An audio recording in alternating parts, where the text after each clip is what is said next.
mga tao nagsasabi ng, hindi impyerno na kung impyerno. Bakit pala? Di mo pa impyerno. Kung yun ang pupuntahan ko, wala nang magawa ko. Di impyerno na. Di kayo nang ligtas. Di bahala na kami mapaimpyerno. Wala na kayong pakialam kung mapaimpyerno kami. Kung iisipin mo parang okay lang yung sinasabi niya. Pero alam niyo po, hindi niya po naiintindihan ang sinasabi niya. Hindi po naiintindihan ng mga tao kung gaano kasaklap ang sasapitin nila sa impyerno. Buhay pa po kasi tayo kaya hindi natin alam. Kaya nga may kanta akong impyerno yung sinasabi dito na, buhay ka pa kasi kaya hindi mo to alam. Hindi mo alam kung gaano katindi ng nag-aantay sa atin sa impyerno. Alam mo, nakakatakot doon kapatid, hindi yung apoy no? Hindi lang yung sakit na mararamdaman mo, hindi lang yun Ang nakakatakot po sa impyerno, wala na pong katapusan yun. Eternal po yun. Intindihan po natin, kaya napaka-importante, habang may pagkakataon pa tayo, wag nating hayaan mapunta tayo doon. O sabihin na natin, hindi ka naniwala. Hindi ka naniwala. Tapos sa pa-impyerno ka. Doon mo lang marirealize, sana nakinig na lang ako. Tama pala ito. See? May mga bagay kasi na hindi natin pinapahalagan kasi nga bulag tayo. Hindi natin naiintindihan. Kaya nga napaka-importante na ipangaral to. Sabi ng Panginoon, kung ang mata mo ay nagiging sanhi ng pagkakasala mo, mas mabuting dukutin mo na lang to at itapon. Mas mabuti nang mabuhay ka nang wala kang mata kesa naman may mata ka nga pero papunta ka naman sa impyerno. Kasi alam niya na mas masaklap yung kalagayan ng nasa impyerno kumpara dun sa taong wala ng mata. Nagigets po natin? Nagigets po natin yung pinupoint? Ibig sabihin, nakikita ng Panginoon. Kaya nga inaabot niya tayo mga bro, mga sis. Inaabot tayo ng Panginoon. Kaya may mga ginagamit siyang tao. Bakit ganun na lang kami mag-share ng Word of God? Bakit may mga taong grabe mag-share ng Word of God? Bakit? Masaklap po. Kawawa ang tao pag napa-impyerno. At ikaw, na hindi mo alam na ganun katindi yung kapahamakan na darating sa buhay mo. Kahabag-habag ang sasapitin. Pag nandun ka na, sis, kahit anong gawin mo, pag nandun ka na, di ka na makabalik pa. Di ka na makabalik pa kahit. Tingnan natin. Doon mo marirealize na sayang yung pagkakataon. Sabi nga ng Panginoon, sapagkat ano bang mapapala ng isang tao makamtan niya man ang buong daigdig, ngunit mapapahamak naman ang kanyang sarili.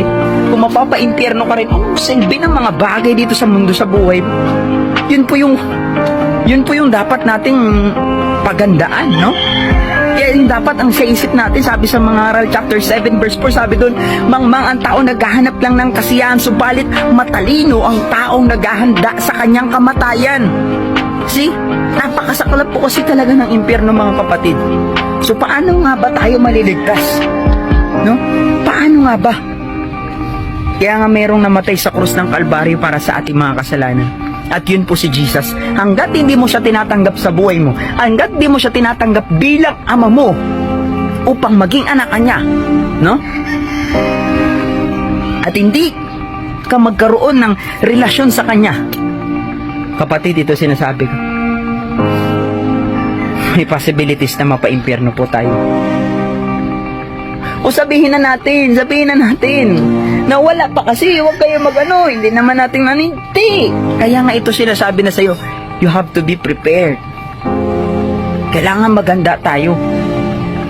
Hindi mo alam kung hanggang kailan ka na lang. Marahil napanood mo tong video na to, pero bilang na lang pala yung panahon mo. Kahit ako, hindi ko alam kung hanggang kailan na lang ako. Pero tandaan mo, ang kaligtasan magmumula lang kay Jesus. Kaya nga, it's time to repent. Magsisi tayo habang may pagkakataon pa. Kahit masaklap ang buhay mo dito, kahit masaklap ang nararanasan mo dito, basta langit ka. Intindihan po natin? Kahit masaklap ang nararanasan mo dito, kahit pa hindi maganda yung kalagayan mo dito, basta langit ka. Yan po yung pinakamaganda. Isa naman, grabing garbo mo dito, pero pagdating ng time, impyerno ka pala. Naintindihan natin, kapatid? Kaya nga huwag tayo magmatigas. Kasi darating ang time, kahit ano pang, hindi natin masisisi ang Panginoon. Kasi marami siyang ginagamit para abutin tayo. Pero tayo, nagmamatigas pa rin tayo. Pagdating ng panahon, baliwala yung tigas na lahat ng naramdaman mo pag doon ka na. Iiyak at tatangis na lang tayo pagdating doon. Aray, aray, aray, aray, aray, 1 million times. Aray, aray, aray, aray. Sobrang sakit.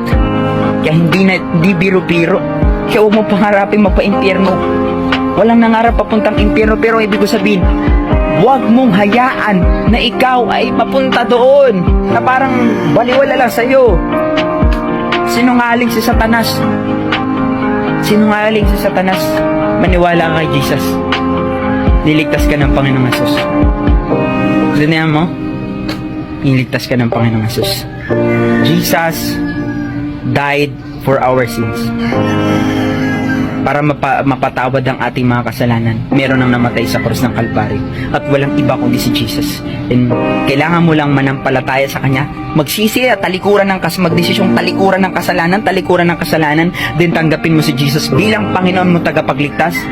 At maniwala ka na namatay siya sa krus ng Kalbaryo para sa iyong mga kasalanan. At pagkatapos mo siyang tinanggap, pinatawad ka niya. Pagariin mo na siya sa buhay mo. Ibig sabihin, siya na yung masusunod. Pinatawad ka na niya. Ibig sabihin, gawin mo na kung ano yung kalooban niya. Dahil hindi biro-biro, sasapitin natin.